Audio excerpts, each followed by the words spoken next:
Hello, and welcome to Classical Stuff You Should Know. We are a podcast about the classical world, old books, history, art, theology, philosophy, that sort of thing. My name is A.J. Hannenberg, and I'm joined by two of my bros, Graham Donaldson. Hello. What? And Thomas Magby. Hello. Oh, man, you guys. I was trying to add a little bit of some, like, I don't know. Solemnity? Solemnity. A little Is that what it was? aristocratic elegance. Yeah? Sorry, we are raining on your parade. So sorry. Aristocratic elegance is nothing. I've never been accused of that. Okay, so today we are talking about hunting in Africa. Yeah. Specifically, a guy that has always been an advocate against it. He really wants to collect all of the populations of large mammals and make sure they're protected. So he does some elephants, but primarily hippos. Primarily hippos, that's correct. To the point where he was considered of the hippos. Yeah. Of the hippos. He's kind of like And- accepted by the hippos. Yeah, it was a really sweet, we're going to talk about that a lot. He appropriated hippo culture. Now, those are his later years, Graham. So we will get to that. The controversy around the man. Yeah. Yeah, but he really only works in one season. Mm-hmm. Can you guys? It's August. Yes. Yeah. So primarily August. He's the Steve late Irwin summer. of He's the Steve Irwin of August? of the hippo world, right? I guess that sounds exactly right. Yeah. Crikey. Oi, crikey. That is what the man himself always liked to say. We're talking about Augustine of Hippo, so well done. I wasn't sure if the other angle to take this is to talk about Augustine of Hip Hop. Graham made some references to this before the podcast began. Is this It is a sweet Twitter handle. Is this one that you follow? I don't actually. I think someone retweeted it and I laughed. But I didn't follow it's it. Lovely. So anyway, if you're looking for a combination of hip hop and Augustine, then boy, oh boy, is Twitter the place for you. 23,000 followers. Oh, is that geez. crazy? Oh, my goodness. That's about how many we have, right? Graham, does that sound about right? Yeah, give or take. Yeah. 22,000. 22. You just move that decimal place a 5,000. few, then man, you are so close. Okay. We are talking. We have 96 followers.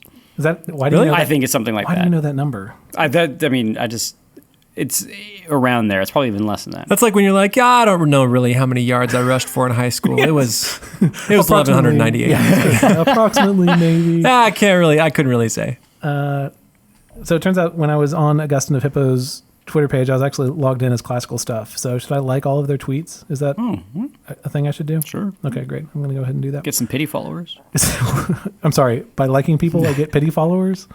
I don't know how Twitter That's how the works. internet's based. So, what? That's how the internet works. Oh, is it? Okay, so we will talk about Augustine of Hippo. Okay, so a few episodes ago, we talked about Disciplina, which we talked about the Roman conception of discipline and how Augustine had some thoughts on that. I think I mentioned as a part of that podcast that I had intended to go through 4 biographies and talk about 4 important dudes in history. And again, the inciting, the reason for talking about these 4 in particular is that at Veritas Academy, we have a house system into which all high schoolers and core teachers are placed. So everyone is placed into the house of St. Augustine, the house of Bonhoeffer, the house of Francis, and the house of Mueller. So I'm sorry. Could you, when you can I rank them actually? No. Can you make when you make reference to Francis? Can you use the full title of what we've earned this past year? What you guys keep saying a word and I can't hear it. I hear Mueller. I hear Augustine. Yeah, I hear Bonhoeffer, and then I just hear. Exactly. Yeah. It's kind of like Just- it's like I wind mean, the is blowing, yeah. 2018-2019 House Cup champion, House of St. Francis. Okay, so just to be clear, what I should be saying is, so everyone is placed into one of 4 houses: 3-time winner Augustine, 2-time winner Bonhoeffer, 2-time winner Francis, and 3-time winner Mueller. Is that what I should be saying? I actually don't know if those numbers are. How many times have you all won the House Cup? Probably. I think 2 or 3. It's either 2 or 3. Yeah. Sorry. So I feel like I should list them in order of end of year ranking, right? Isn't that how that works? So We've listed them. We can move on. okay, are you sure? Everyone. I've said my bit. Great. Francis won last year, guys. Okay. I love the competition. It's wonderful. But we are not starting with Francis because of reasons. So, St. Augustine of Hippo, what do we know about the man, the myth, the legend? What do y'all know about him? His name is pronounced. It's originally Augustinus. That is the thing? Yeah. Yeah. He had a deal with Paris. He did have a deal with Paris. Yep. That is true. He He had a bastard child. Yeah. He got naked in a courtroom. I don't think I found that one. What? Was that him or was that Francis? I think that's Francis. Was Are it the you one sure? Yes, Francis gets naked a lot. where he tried to stop the war? Francis takes off his clothes and he's like, you can have my riches and that kind of thing. That was it? Okay. Oh, Yeah. when he, Yeah, leaves okay. his I was parents. getting those two mixed up. Sorry, that was weird. My bad. Yeah. Anyway, no, Augustine, he also became a bishop. became a bishop. That's true. That is a thing about him. He wrote City of God. City of God. He confessed. He also wrote the Confessions. That is correct. Yeah, and confessed. I Didn't he suppose. he wasn't the one with the golden tongue. That was No, that's Chrysostom. Yeah. St. John? And he also helped kind of appropriate Platonic thought into Christianity. Yeah, it's an yeah. We'll get to that. He was really critical of the classical world. He didn't appreciate the mingling of the classical and Christian world.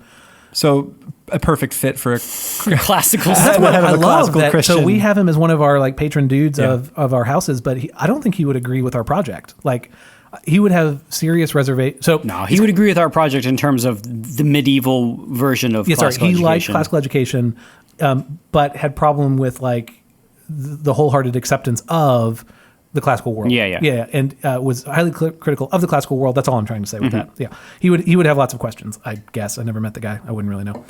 Okay, so One day. Yeah, I guess that is the plan. So Augustine, he's born in 354 AD. He's born in northern Africa. Carthage. Yeah, it's that name always sounds just like slaughter to me because it's so close to Carthage? carnage. Carthage is, Yeah. And also because of the whole, what's the dude across the Alps? With the elephants. Hannibal. Hannibal, yeah. Thanks. Yeah. Yeah. And Carthage was known for sacrificing babies. Yeah, I might get this wrong. He will eventually move to Carthage. He's born in a region.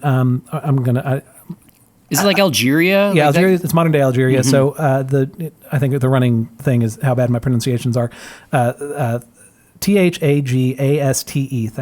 Thagaste is the name of the town. But currently it's modern day Algeria is where it is. This region is also part of the region of Hippo. So he is both from Hippo. He will eventually return to Hippo. A thing that Is that a prestigious region? Is no, that a this is- backwater this is- region? It's backwater. It's the edge of the Roman Empire. So it's like as far out as it goes, gets to this kind of like. So it's like Canada. It's just like wait. So just to be clear, Canada is the outward Edge of the territory American Empire. of the United States. Yeah, I just want to make sure we got that right. Okay, good. Thanks. You are the hat that's at the top your empire. Okay. What? The lame apartment above the party. Yeah. So, yeah. This is good. Quiet down. That's most of what we hear. Okay, so he's born in this region. It's not a great region. It's not a prestigious region. He has many important figures in his life. We'll only talk about a few of them due to time constraints. Oh, and I said this 2 episodes ago, but I'm mostly operating from a biography of Augustine by Peter Brown. It is great. I think it is just called Augustine of Hippo. So I highly recommend it. A contemporary? Peter Brown is? Yeah. Of Augustine? That's exactly right. Yeah. He's a time traveler, so he spent some time with the man himself. I would just like a man named Peter Brown to be born in 354. Yeah, Can you there you imagine that? Yeah, that sounds... Okay, so that's when he's born in Hippo. An important figure in his life is Monica, his mother. He's very close to his mother all of her life, because she'll die before he does. But she also kind of is...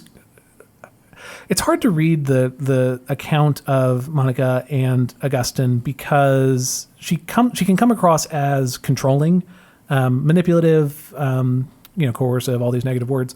But Augustine doesn't view her that way. Like he holds her in high esteem even in her kind of shadier moments.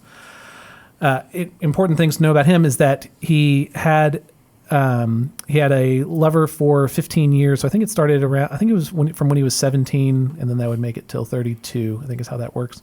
And had a son by that woman.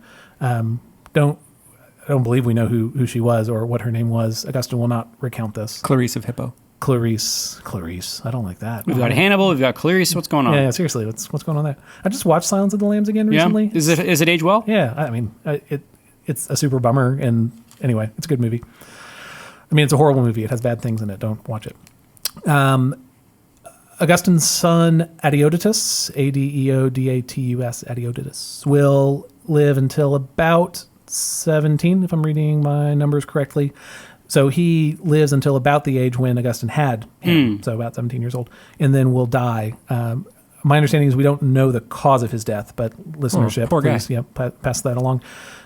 What is interesting in Augustine, and we'll get to this as kind of our next set of themes, is that in Augustine's writing, Wait, did you say, I'm sorry, just to go back for a second, sure. he left, or he ended the relationship with the... Yes, I didn't say that, but I should have. Around 17, and the child died at 17? Sorry, he started the relationship at 17. Yeah.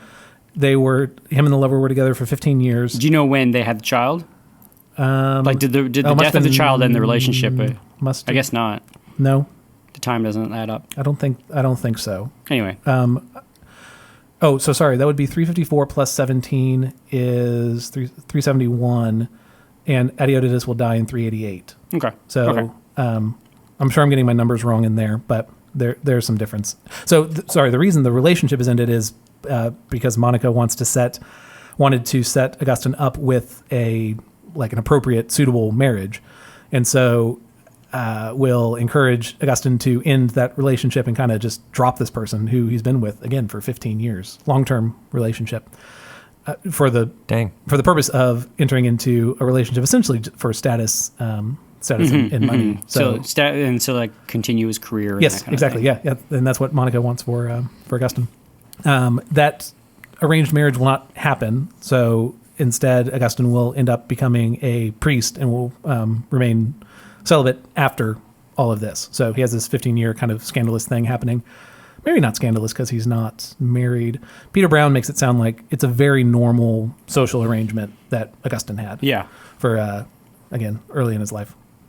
Yeah, I mean it's not like having a concubine and a child in this time in the Roman Empire is out of the It's pale. scandalous, right? Yeah, it's like the scandalous thing.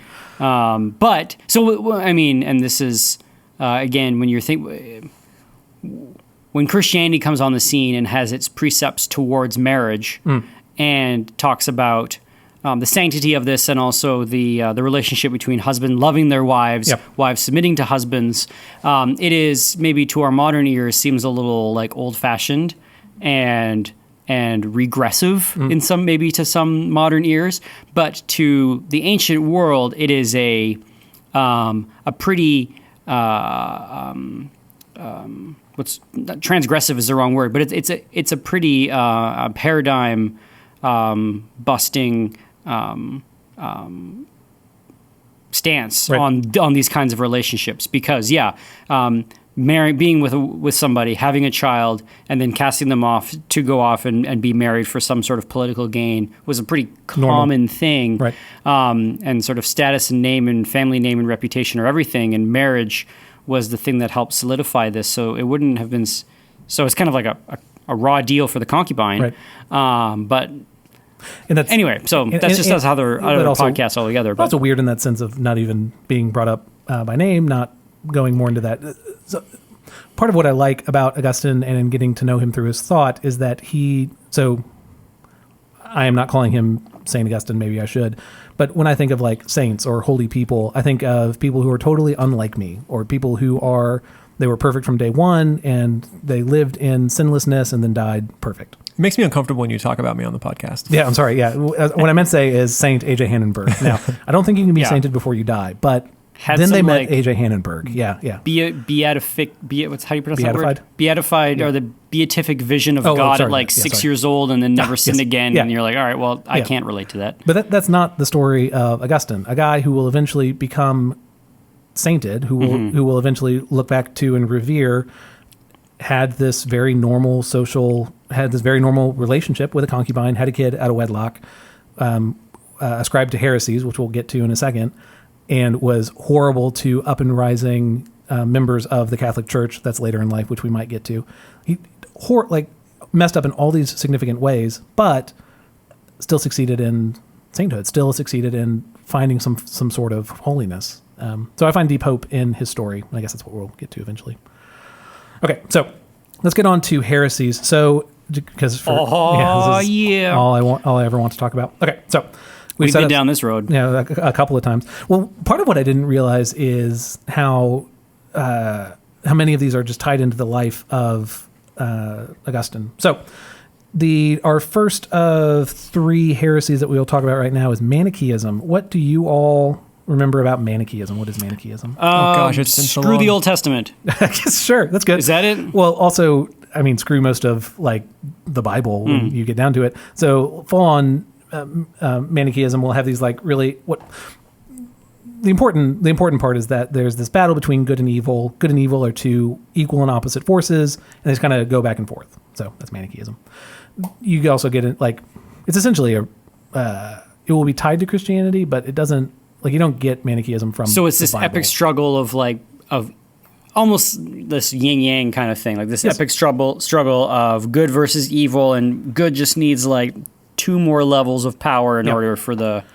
Or even the world needs like more good people. Like if we got more good people, we would fix all the problems. We could finally overthrow the powers. Yeah. Yes, and I think there are pieces of Manichaeism that will eventually lead to Pelagianism, which is the heresy we'll end. It's like this a bad podcast. RPG storyline. Yes, I was going to say, I've heard that there's so many anime I have to save stories the world. that the balance is off. Yeah, but that's okay. So This is just an Eastern idea. This is a tangent. They're the LARPs. This is a tangent. Look, can we talk about Star Wars for a second? Okay, We can talk about Star Wars for a second. This will be a short tangent This is all I ever want because I on think the Star Wars podcast. is manichaeistic or whatever. Oh, it's Gnostic, I would say. Anyway, Sure, that's great. But okay, here's my thing. Okay, so Star Wars is all about this balance between good and evil, the light side and the dark side, correct? Is the dark side evil in the Star Wars mythos? Yeah, I mean, these guys are punks. It's the dark side. But if you need a balance, so If you need a balance, you need to have the dark side. that's what I'm saying. Like, if it were evil, it should be eradicated. Like, evil things we should not have evil things. We should only need good things. So how can the dark side be evil if it is necessary? Give me an answer, guys. Come on. It sounds like you're trying to burn the sacred texts. So. No, eating broccoli. text. We didn't need those books anyway, or whatever Yoda says. Yeah. They weren't page turners, I think was the. Whatever it was, yeah. You got to eat broccoli. Oh That's my evil. goodness. It's Ruined. necessary. Broccoli's not evil. No, I mean, I guess in the Star Wars mythos, like isn't that like, Palpatine's way that he seduces Anakin is like, they need us. They need the dark side. The dark side's like got where all the good music is.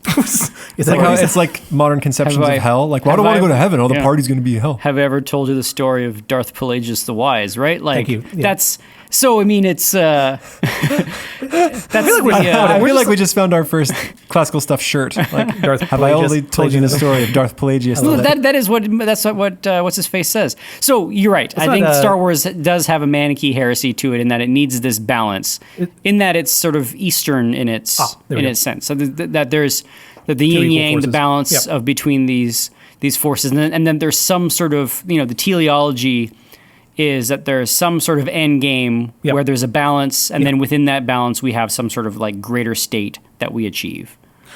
It's almost like a Hegelian dialectic. So maybe my problem is more Star Wars ought to be perfect philosophy, but I just don't know how to think.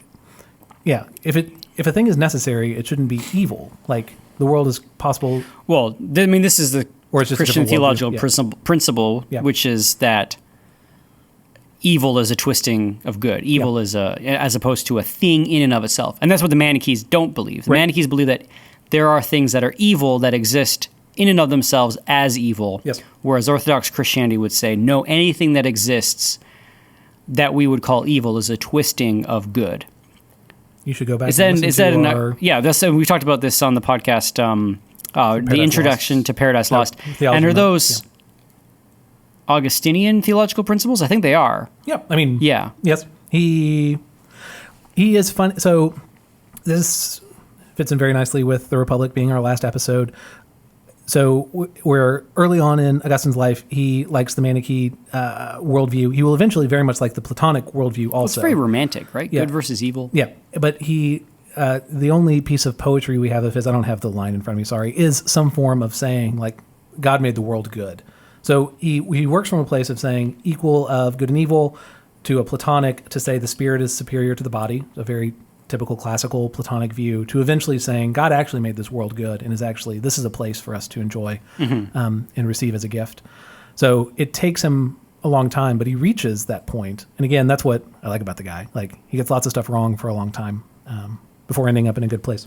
Okay, so anyway, I don't think we've settled that one. Maybe there are some We have settled the philosophical holes in problems Star Wars. with Star Wars' bankrupt universe. Bankrupt? How dare you monster? I mean, whatever. Don't get me started. The fact that we have to have that the sequels are just other retellings of You mean the new what ones? else can you do? You have the Resurgence, whatever they're called, the Rebellion versus the Empire again, but they're called at least they're called the Grievance. The Empire. No, what are they What called? What are you talking about? The Grievances. He's talking about the new ones. The new ones. Oh, the 7 and 8. The Grievance. No, what's the name? You got it's not the Empire, it's the First Order. First Order, yeah. And then it's not the Rebellion, it's the Resistance. Yeah, there it is. So it's totally the different. same. At least, flipping can the thing. three of us agree and just say on record, The Last Jedi is the best Star my Wars goodness. movie ever made? Do we, guys? Hey, guys, hello. Okay, so let's go back to Augustine. So They destroyed Han Solo's character. The arc. Wrath of Khan is the best Star Wars movie Star ever Wars, made. yeah. Okay, we can Single go there. greatest. Okay. So Augustine will be drawn to this heresy, Manichaeism. He will be a Manichae, I guess is the noun, I don't know, for a decade, for a long portion of his Wow. life. He will ascribe to this worldview. Peter Brown gets at why this is an appealing worldview by quoting Augustine. Why Manichees are appealing? I'll read. Yeah, I still held the view that it was not I who was sinning, but some other nature within me. I very much preferred to excuse myself and accuse some other thing that was in me, but was not I. But in truth, I was a complete whole. It was my impiety that divided me against myself. So I believe this is from Confessions, him looking back. But it was a very appealing view to say that so yes, the world has these cosmic forces of good and evil, one's, in equal and opposite power. Then to take that inside myself and say, actually, I'm made up of a good and bad part. They're equal, they fight. So sometimes it's the bad part of me. That's not the real part of me. It's only the good is the real part of me. And I mean, if you think Manichae is dead and buried in the ancient world, you are wrong. Yeah. Like that, I mean, That view is, common, right? you hear it in Bible studies, Yeah. just talking, you hear it in churches talking about you can see how quickly verses can be pulled out of context into that view, talking about the flesh. As I was going to say, old man and new man. And so Yeah. there is some significant sense in which you are no longer that old man, but you Or are. Paul saying, I don't, what no I do longer I who is, sin. yeah. Yeah. Or what's the phrase? Just so we don't, you know what I'm talking about, but maybe the listeners don't. What I is do the Paul very saying? thing that I hate. Yes, Not I do the- the very thing that I hate, and I don't do the thing that I should do. Right. There is no health in me. I could see how you could extrapolate from that phrase, Paul saying that there's this force inside of me that does bad things that's not me. Right. It makes, and that's what I'm trying. I think it's a fair place to get with Augustine to say he's not like this totally far out heretic. Was a commonly held view in the church. Far out here. Yeah, yeah, man. So it was a popular view held by many people. We'll talk more about this in the Donatist and the Pelagian heresies, but most theological views are kind of set by what's popular at the time, and it just some things come in favor and some things fall from favor. Do you think they called clearly? Not at Did the Augustine know? Oh, I am following the Manichae No. philosophy of Christianity or something. No. I think all of it was called Christianity. Yeah. And so there would be people who would say, this is a thing that's true. Yeah. So same with the Donatists would not say, I'm a Donatist. We'll get to them in a second. I'm But- just wondering, but afterwards, he looks back and says, "At that point, I was a Manichae." Yeah, you talk about this in terms of history sometimes, Graham, that the isms come up afterwards. Yeah. So in the moment, it's two people talking. It's in the moment, there's a view that's so common, no one can give it a name because they can't, Well, that was going to be my last question. Is Yeah. do you think is it healthy or is it helpful if someone's like, yeah, I did that thing again, but it's just my old self. It's not really me. If you're like, well, no, That's Manichaeism. That's Manichaeism. Maybe. Are those helpful categories to have in church life? I think it's helpful to know what Should we be calling people heretics more often? Well, I think this will be somewhat of a classical view. I think the word is not always very helpful. Yeah. So the identification of that's Manichaeism is not really super helpful. Sure. But I think It's like when you tell people logical fallacies, they generally Yeah, don't take they- that well. But to tell someone Tu what, quoque! Tu quoque! okay, It's like, all right. whatever, you okay? But to describe the logical fallacy, to describe the heresy, can be appropriate to correct that and say, Yeah. the view that you're expressing is something that's been condemned by the church. Or, with many of these, I think I would prefer to send people to the original text to say you're describing a view that's kind of like this. Read the best version of it. Well, this is going to dovetail nicely into next week's episode. That's cool. Yeah, because we're going to be talking about how do you make theological principles from the Bible. That's cool. That'll be really good. So I like that. Okay, so Sweet Augustine is a heretic. He likes Manichaeism because it lets him kind of get off scot-free and do whatever he wants to do. This is largely the period of his life where he's, again, doing whatever he wants to. This is preceding his conversion. This is preceding him breaking things off, being kind of forced to break things off with his lover, his concubine. And again, this is a view that was common inside of the church. Augustine will eventually come to... He has a series of points that he calls his salvation or repentance. We'll get to the Confessions later, where he talks about the most famous of those, which is him hearing a voice that says to pick up the Bible and read. That's related to the pair stuff that Graham was talking about.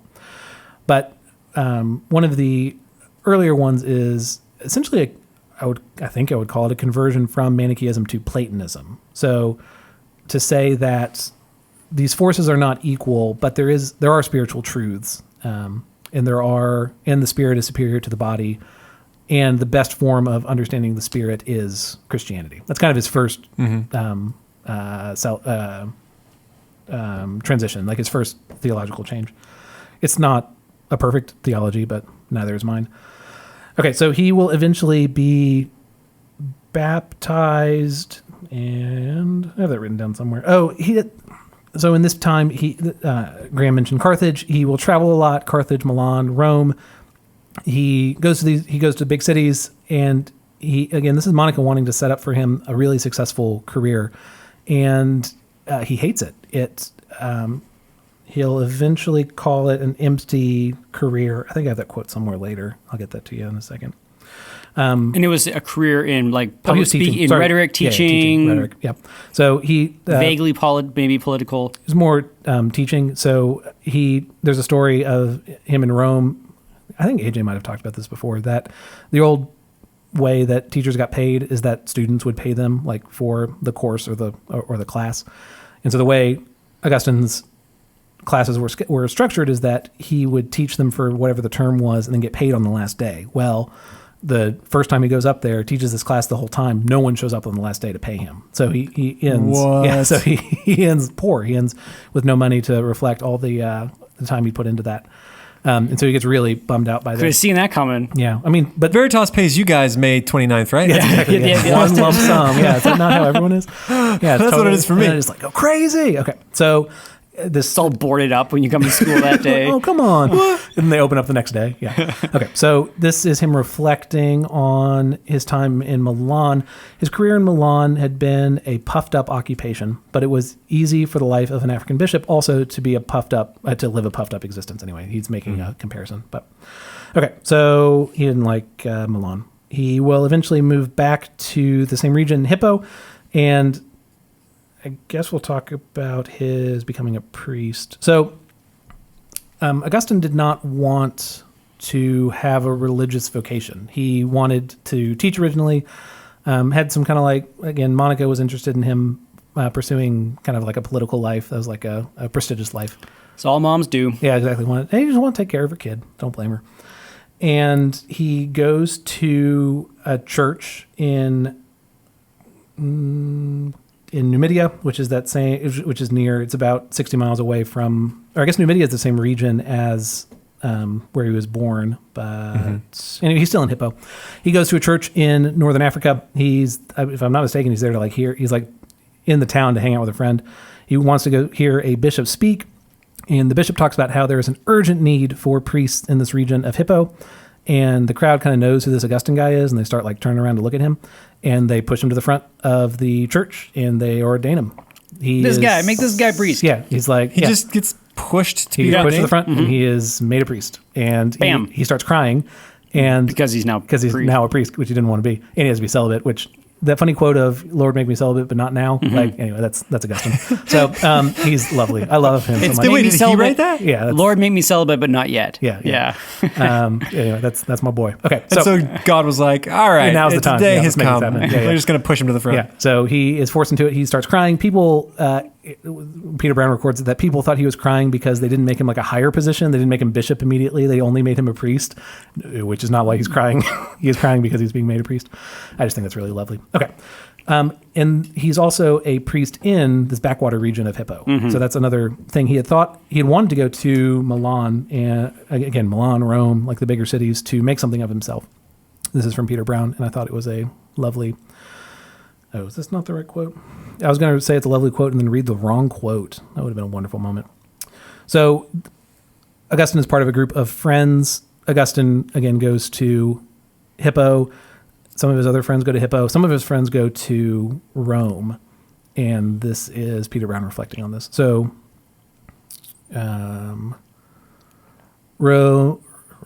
Romanianus and his son came to Italy again. As befitted a member of the traditional Roman governing class, he had come to press his son's fortunes in Rome. 10 years previously, he had been followed by a whole group of serious, ambitious provincials in search of honor and power in Italy, with Augustine among them. So, Augustine wanted power, thought he would find that in Rome. Now, most of these men had come to retire forever to little provincial towns in Africa. They must have seemed to have condemned themselves to living in a backwater. Yet, this news from Italy is the last we hear of Romanianus and his son. They disappear from history. It is Augustine, Aurelius, and Alypius, bishops wielding power in little towns over little men, who will influence the lives of their fellow provincials far more intimately than ever the other guy who went to Rome could have done, with his many lawsuits and his distant ambitions. It is in such ways that all roads no longer ran to Rome. I like that. So Cool. It's not the size of where he's bishop. It is that he loves his people. He is committed to the smaller group of people. I think there's a lot to that of being wary of seeking ambition, seeking fame, that Augustine went after that and he achieved it. Like he got to teach in the place with like the smartest people and hated it. It was miserable. And instead got to accomplish all of his intellectual goals, all of his like intellectual exercises by being in Austin, Texas, with Veritas Academy. Yeah. By going against like what was considered like the path to success. I think there's a lot to that. So, all right, that is our boy. He will. He becomes a priest. He's still like not.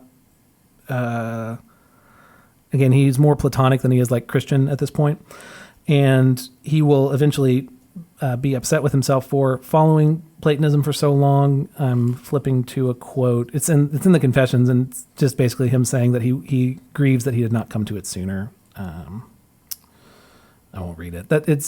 He will eventually relent of Platonism as well, which is kind of what we talked about. Okay. Next heresy that is important to the life of Augustine is Donatism. What do you all remember? Oh, man. Okay, let me see. Donatism. Is this the one where we're not going to have priests be priests after they've recanted their faith under torture? Yes. I appreciate you even remembering. Yeah. Nice. So I usually Let's work, Graham. Thanks. Yeah, I worked on my heresy flashcards before I came. It's the only thing I ever talk about. So I have a hard time remembering any of these, and it's made even worse by my like frantic search for fun puns to say as soon as you say the name. Like I was cooking up donut shops and that sort of thing. I didn't really, you know. I don't know why I remember Manichaeus and Donatists. And you'll know Pelagian after this, right? Oh. Okay. Is that the Get Back to the Garden guy? Get back to the garden. Like we can make Eden again. Just basically. That we can be perfect. Man. Okay, you're weird. Okay, so for those who don't... Make America Eden again? That's right. Yep, that's Graham is running for president in 2020. I can't. I'm not a citizen. Oh, sorry. AJ is running for president in 2020. Which party would you run Actually, for? yeah, I totally Are you old enough? How old are you? I'm 34. I'll be 35 next year. No, you had to be 36, don't you? 35? I thought it was 35, yeah. I don't know. So I can write you in 2020? You can certainly write me in. When you write someone in, do you have to... It doesn't matter what... You don't pick a party for them. You can just write in their name, right? I don't think so. Okay, cool. Yeah. All right, so Donatists... It ultimately is not going to matter. Wait, what do you mean? Sorry. Podcast listeners, write in. No, no. Wait, don't do that. Okay, so... Please don't waste your vote. How dare you imply that you can't win. Okay, so the Donatists, Graham just summarized this. I'll just read like the full story because I'm in control of the podcast. Around 311, the African communities found themselves in a position similar to that of members of a resistance movement whose country had begun to settle down to the complexities and compromises of peacetime. Too many bishops, it was thought, had collaborated during the great persecution of Diocletian in 303 to 305. They had handed over copies of the Holy Scriptures to be burnt by the pagan magistrates. This craven act, the handing over of the holy books, would have deprived... The sacred texts! Yeah. So everything is Star Wars. Okay. Would have deprived the guilty bishop of all spiritual power. It was believed that Caecilian, Bishop of Carthage, had been ordained by such a traitor. It was a simple matter for 80 Numidian bishops, so Numidia, again, is that region that Augustine is in 311, to declare the bishop's ordination invalid and to elect another bishop in his place. Because you were ordained by some punk? Because you were ordained by a bad bishop. Yeah. So a bad bishop who had given up books ordained this bishop, and so they said that ordaining didn't count. Yeah. And so they made another one, and Donatus is that other guy. So this pure bishop of Carthage was soon succeeded by another, Donatus, and it was he who, as a rival bishop to Carthage, gave his name to what we call the Donatist Church. So people who are not Christian take over this region. They ask for Bibles, and under torture and threat of death, they do in fact give up those scripture. People are then mad afterward and say that those priests are no longer real priests because they messed up in they were put in a really bad situation. It probably is not a great thing to have scripture burned, but it's also a great thing to not die. So, yeah, is the easy way to put that. So the Donatists would say that any priest who had given up those Bibles were no longer real priests, and that bishop was a fake bishop. Mm-hmm. So that is the Donatist controversy.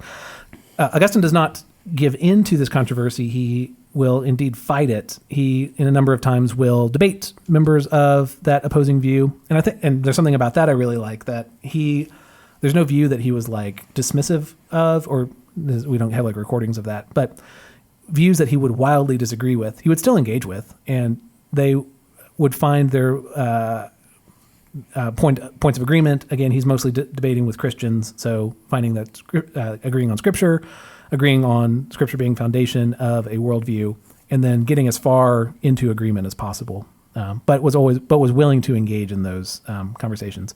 He eventually becomes crotchety with, again, like I said, a young dude at the end of his life. But for most of his life, he is a rational, reasonable dude. So, okay, so these Donatists would. This is for you, AJ, because I think you'll appreciate this. So these Donatists were not okay with these messed up priests, mm-hmm. and so they had withdrawn. The Donatists had withdrawn from contact with an unclean society into a coterie of their equals. For Augustine, innocence was not enough. It was only 1/3 of the full range of human relationships to which the good Christian had to expose himself. He must perform a threefold task. He must himself become holy. He must coexist with sinners in the same community as himself, a task involving humility and integrity, but he must also be prepared actively to rebuke and correct them. So Augustine starts kind of a monastery of his own, but mm-hmm. is opposed to full-on withdrawal from society. Right. He says that it's important to actually be in contact with people who don't agree with you. But only if you can point out all their faults. Only if you can point out all their faults, yeah. Yeah. Augustine preserves... Life of the party. Yeah, I know. He wouldn't... It's funny because, again, his early life, he's a crazy dude. Mm-hmm. Again, concubine, whatever. And he loved going to gladiators and, theater. Theater. It was theater, and he very much regrets that. There was probably some, drinky in there, too. So, again, wild, fun dude. And then by the time he becomes a priest, totally recants of all that stuff. Mm-hmm. But is still... engaged with, he still talks to people who go to the theater. That's why his comments about the theater are to his flock, to the people who come to his church, to warn them about going to the theater. Mm-hmm. So again, he's engaged with people who he disagrees with. And I think there's a lot to that. Yeah, I think cloistering yourself, it runs the possibility of becoming the worst kind of echo chamber. Yeah, right? I agree with that.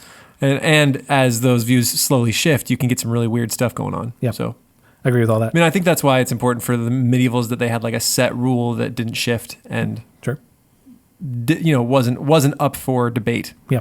I just know that you are critical of a certain type of monastery, and I think Augustine agrees with you on that. Yeah, I still am. Isn't there a place in Christendom for the Carthusians, whatever they're called, the super the ones that are really isolated, That's not the entirety of Christianity. You wouldn't want to say that everybody needs to be that or else they're not holy. But isn't there room for that? I think so I went to a monastery last summer in Kentucky, the St. Gethsemane Abbey in Kentucky. It's the monastery. Benedictine? Yes, it's the monastery that it's Trappist. Sorry, which I think might fall under. I always forget. Trappist falls under something bigger, but they It's the order. a beer category. That's all. That's all you need to know. They have the big order. I was thinking the same thing. Yeah. But I already made a donut pun. I was like, is that a tripel? Yeah, yeah, my favorite kind. Yeah. Pretty sure it is actually. And in as a part of the monastery, there's like one of the monks who is like assigned to talk to people who are staying there. Anyway, one of his things was like, there are people who come here and say, I want to be a monk. And they say, why do you want to be a monk? And they say, I want to get away from the world. Like, I hate the world. The world is the worst. I need to like escape into this monastery and like, then I'll be happy here. And they reject those people. They say those people aren't allowed to come to the monastery because that's the people who are in the monastery love the world. And out of the love for that world, they are praying for the world. Augustine's criticism is that they're not doing anything. Is that the Donatists are not doing this. The Donatists are going off to the hills and being like, we're better, superior. Like, we're going to be around people who are like us, and Gotcha. we'll be morally superior to all those people around us. Yeah. So there's a certain type of that. I mean, being able to draw that distinction between that we just said, we're going to go be by ourselves and screw everybody else, and we're better than everybody. Yep. And then what the story you just told about the monk who says that the monastery should actually love the world, right, is a big hinge on which this whole Benedict option conversation is hanging, but no one really talks about it in those kinds of ways. Because I usually think of Benedict option as we hate the world so much we must withdraw from it. Yeah. And that's not. And to read the Rule of St. Benedict is to see a man who deeply loves. I forget the exact phrasing of it, but this is the quote up on the walls of St. Gethsemane Abbey is must be Gethsemane, not St. Gethsemane. It's Gethsemane Abbey. Is welcome. It's welcome all travelers as if they were Christ Himself. That is the command of St. Benedict. And that is not normally how the Benedict option is framed. Yeah, it's framed as like, get away, get your robes, go to the woods, build in the compound. Yeah, and you can be really hard on, monks and their tendency to get away. But I think for most of history, monks were really typically involved with the communities they were in. Yeah, that's what I mean. They would they beg food from the people around. They would make baskets and sell them, and they would do all kinds of things. Yeah. Well, they eventually had this like social cohesion. In that they owned the land and they allowed people to work the land, but they taken the vow of poverty so they didn't exploit the land. Yeah. At least in the rosiest picture of it. Yeah. And that's what we talked about in distributism. Yeah. And then that changes when the land moves from many, many, many monasteries to few lords, and then you get this sort of this problem. Anyway. Yeah. Let's all become monks. Okay, that was my takeaway from all that. Okay, so Donatism is kind of spreading. There's an appeal to it of I'm better than people. There's a superiority to it, and it spreads and spreads. And eventually, the emperor will pass a law forbidding Donatism, forbidding people to follow the views of Donatism, forbidding people to talk about it. Like to be a Donatist becomes a crime. And these are the guys who are like, you guys don't count as bishops, right? Yes. So the emperor is basically saying like, these dudes are fine. Like no one talk bad about these dudes. It's one of those weird things of like, the Catholic Church is acknowledged by the state essentially, and what it's hard for us to like look back. There's no separation of church and state in the way that we understand that today. So, the government takes sides in this, and they take sides because there's a Donatist riot, and I forget if someone was killed or seriously injured, but essentially it was what's happening in the backdrop of all of Augustine's life is the fall of Rome. It's kind of a big deal. So like the first sack of Rome is 390. Augustine will live from 354 until 430. So not that there are many sacks of Rome, I guess, but like 390 until the end of Augustine's life is a pretty... But it is a psychologically destabilizing thing because Rome was supposed to be the sacred city that would never fall. Yep. And to have Visigoths come in and burn Rome, I mean, must have been an absolutely horrifying thought to just the mythos of your culture and nation and it was anchoring identity. Impossible, which is why I think it shouldn't be able to happen. Yeah. Which is why I think it happened, is because everyone's like, that'll never happen. So no one ever took measures against it. Yeah. Right. And Augustine will remain strangely calm through the whole thing, and we'll talk about that kind of to wrap up in a little bit. We'll get there. But yeah, that's kind of the backdrop of all this is Rome is in some significant way crumbling. Rome is losing its influence. And so in a show of some type of stability, this law comes out against the Donatists. So this group of people inside of Rome are starting riots. They are squelched by the state. And that ultimately is what kind of kills the Donatist movement. It's not a conquering of the ideas. It's the power of the state, which is kind of, I think, kind of a bummer. Yeah. But like, here we are. It also was, anyway, whatever. They kind of brought it on themselves. Okay. So that's the second big heresy of Augustine's life. So the one that he will face in his late life is the heresy of Pelagianism. So Pelagianism is did anyone want to say anything about it? This one's more like a works righteousness. You can work so hard, you can that you end up becoming, I think, even your original unfallen state again. Yeah. That it is possible to be completely perfect, unfallen again through your works in this life. Yeah. So get cracking, kids. Again, I'm so uncomfortable. You guys talk about me on the podcast. It's right here. It's just like, you're so good. How can someone be so holy? So yes, even more specifically, Augustine is somewhat known for building out the theology, like expanding the theology of original sin. Pelagius will come along and say there is no original sin. So we're not born with any fault. There's no like problem off the bat. This man never had kids. Never had kids, yeah. I think he was a monk. He's called like the British monk, but there's apparently some question of like where he was actually from. He really did never have kids? I think he was a monk. So Pelagius is funny because we don't actually know a lot about himself. It's kind of like... there was another. Yeah, we only know about him and the people that have written against him. Yes, so we know about the views associated with Pelagius because of the council that condemns his views, which is like, well, so we don't actually know what the guy said, but this is what is associated with him. Okay, so no original sin. So people can choose good and evil for themselves, and then if we can choose good and evil for ourselves, then we must choose good. Like it's a heavy weight that is put upon us. This is so. Again, with the backdrop of all of this like fighting and like war behind us, this is what Peter Brown has to say. In this confusion, the harsh, firm message of Pelagius came as a deliverance. He would offer the individual absolute certainty through absolute obedience. We can see this in the letter of a man who had suddenly fallen under the influence of a noble lady, the dominating figure of a group of Pelagian enthusiasts in Sicily. When I lived at home, I thought that I was being a worshiper of God. Now, for the first time, I have begun to know how I can be a true Christian. It is easy to say, I know God, I believe in God, I fear God, I serve God. So there is a certain charm to Pelagianism that it becomes all about me, that it's about my actions and my holiness, and that's kind of easier than receiving grace. And that's eventually what Pelagianism will be condemned of denying the doctrine of grace. Yeah, and this is, this is the a similar kind of heresy to a Protestant heresy of sort of like a works righteousness, or any other, that denies the doctrine of grace. That it's something that you can. It's all based on us. Yep. Yeah. It's whether we can follow the laws or not. Which does have like a bit of some psychological comfort too, where it's no, these things are in your control. Go out and take it. Just you can do it. Like, but ultimately that's not a comforting thing. Right. But I can see how someone. Like it sounds right? like it. Yeah. So this is in part of the argument. Kind of sounds reasonable. This is I think this is a quote. This might be a quote of Pelagius, or again, attributed to this is ultimately where my criticism of like Jordan Peterson and the sort of the new atheists. Well, he's not a new atheist, but this sort of this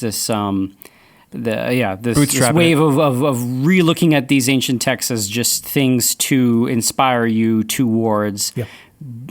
Cultivating the divinity within and becoming sort of a better person. If you Google Pelagius or Pelagianism, the first image that pops up. Do you all know this? No, I only know this because I've been preparing for the podcast. It's a picture of Jordan Peterson on the right and Pelagius on the left. No way. Yeah, that's the first picture that comes up. Yeah, I forget if it's on the Wikipedia. That's funny. There's no way it can be on the Wikipedia page, but there's I think an article that essentially called Peterson the new Pelagianism. Oh man, I thought I figured it out myself. You did. You figured it out independently. That counts? Yeah, that doesn't count. It counts. Not in this world. Okay, it does. So this is just to further expand what Graham is talking about, because I think this is important to understanding why Pelagianism was popular, is that there is a certain logic to it. This is, again, I think this is Pelagius or attributed to him. After so many notices drawing your attention to virtue, after the giving of the law, after the prophets, after the gospels, after the apostles, I just do not know how God can show indulgence to you if you wish to commit a crime.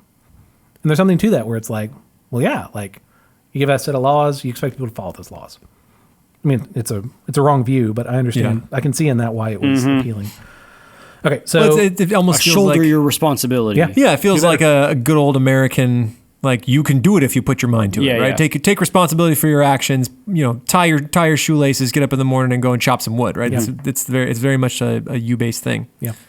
So this worldview again will, I say it falls out of favor. There are seeds of Pelagianism even still today. I guess whatever. Most people are not like reading Pelagius and then saying, yes, I agree with this. It's just kind of like a nascent. I think works righteousness is just a natural tendency because it's easier to understand.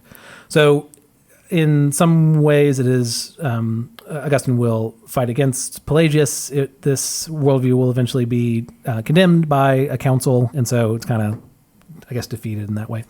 Eventually, there is a young dude who, I just went too far in my screenshots of all these quotes and got to a picture of a bunch of diapers. So that's my life right now is...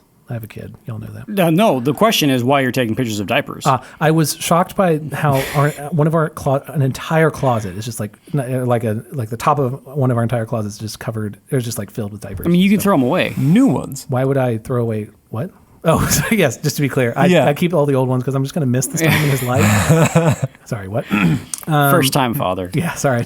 I can't bear throwing anything out. Poop is it's the best. Okay, so I made that poop. The name of Julian is the name of the dude who will write against Augustine. Julian of Eclanum.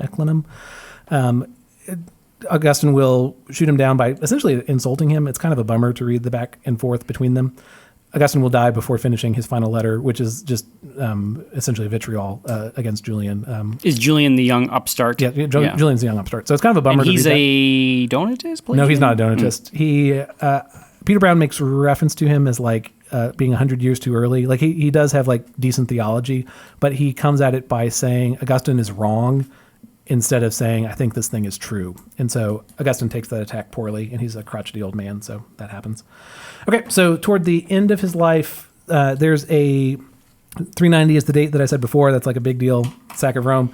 410, there is another big one. Let's see if I can find my quote on that one. But the big deal of the 410 attack is that the Gauls like break into the city of Rome. They get past the gates. They're in the city, and they are looting and pillaging and lighting stuff on fire. Man. And it was like, and this is like one of those deeply affecting moments.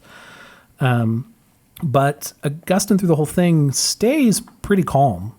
He has no deep love for Rome. He has no deep love for kind of like classical antiquity. A funny thing about Augustine is that he never learned Greek. He is one of the few like early church fathers who only knows Latin. And so he's not worried about this. He sees that this attack has a purpose. He will eventually view this attack on Rome in the context of Disciplina, what we talked about 2 episodes ago. His reaction to the catastrophes of 410 reveals the elemental bedrock of the ideas that he had crystallized in justifying the controlled catastrophe of the coercion of the Donatists. The human race as a whole needed discipline, by frequent, unwelcome impingements. And so his God is a stern father who will scourge the son he receives. And you spoilt son of the Lord, you want to be received but not beaten. So that is kind of like the Ozymandias Watchmen view of... Yeah, good, thank you. That we need... that's more like, isn't it an attack on New York to like bring the world together? Isn't that what? Yeah. You get this giant space monster or something that attacks New York City to unite us. Yeah. But what we need is a horrible thing to happen to us to make us better, right? Yeah. That's what Augustine's saying. You read too much philosophy when you're sitting watching an action movie and you're like siding with the supervillain. You're like, that makes a lot of sense. That's good. You'd like get outside and talk to your neighbors and stop reading so many books. There's no point at which you should stop reading books. Okay, so how bad was it really, though?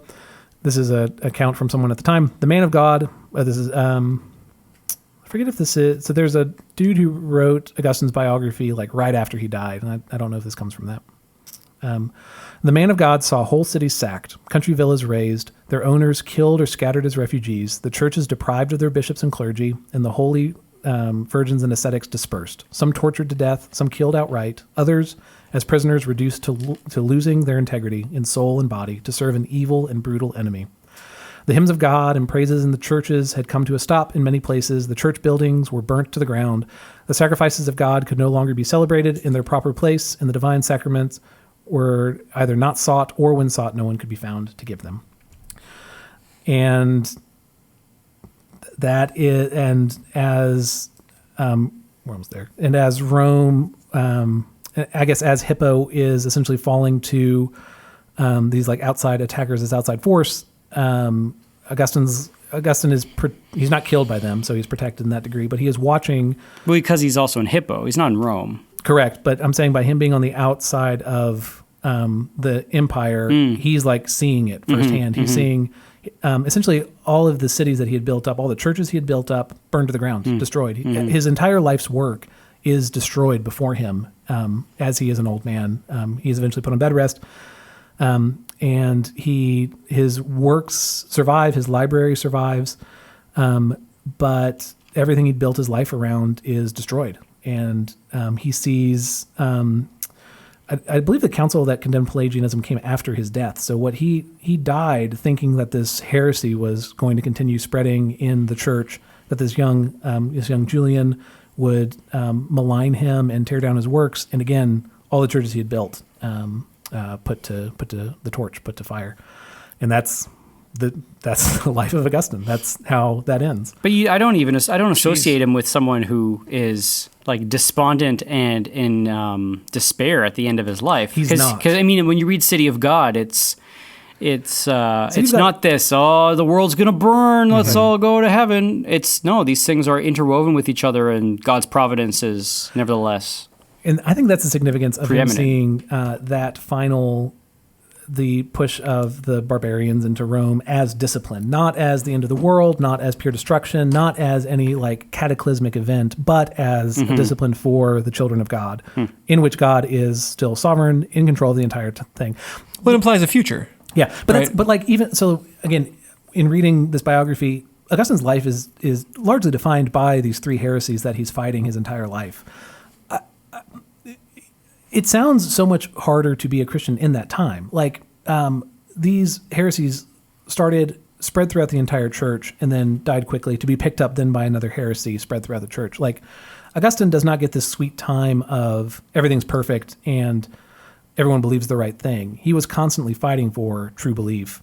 Did not lose hope. I totally agree with that. He might become a little cold and withdrawn in seeing how he is responding to Julian at the end of his life. But yeah, City of God is written after that 410 attack on Rome. It's written kind of in response to it. Yeah, exactly. It's like kind of an encouragement to the Christians, like experiencing all that. So, yeah, there's a lot that is positive in the end of his life, but also, I mean, that's what he had to see. Attacking, hordes of barbarians are kind of like at his door is what is at the end of his life. So, that's my boy Augustine. It's heavy. Yeah. Inspiring for today. I mean, just not that we have hordes of barbarians at the gates, but just the thought of maintaining steadfastness in the midst of but that's what still unsettled theological opinions. I should end on the hopeful note of like Augustine does not lose hope, even though he's seeing like widespread heresy throughout the church. You know what I mean? Like he holds to that. All this, God is controlling all these things, that the church will be brought through it. The church will be sustained through all of those times. So there is an optimism there in the face of like horrible misery. Like, Cool. Yeah. Well, cool. Thank you, Thomas. And this has been Classical Stuff You Should Know. You can check us out on the web at classical stuff you should know. Just classicalstuff.net. You can send us an email Information Superhighway. classicalstuff@veritasacademy.net. You can tweet at us, CLSSCAL stuff. And we always love to get your emails. We read every single one, even if we can't always get to the things that we'd love to get to. Sometimes we get sent like writings and stuff. We can't always get to those, but we'd love to. We just don't always have the time. So send those in, and we will definitely read them. We'll try to respond to as many as we can, and we're grateful to have you guys as listeners. Yep. This is all that we do is for you guys. So anyway, this is AJ, Graham, and Bees signing off. So thanks for having us. Bye. Bye.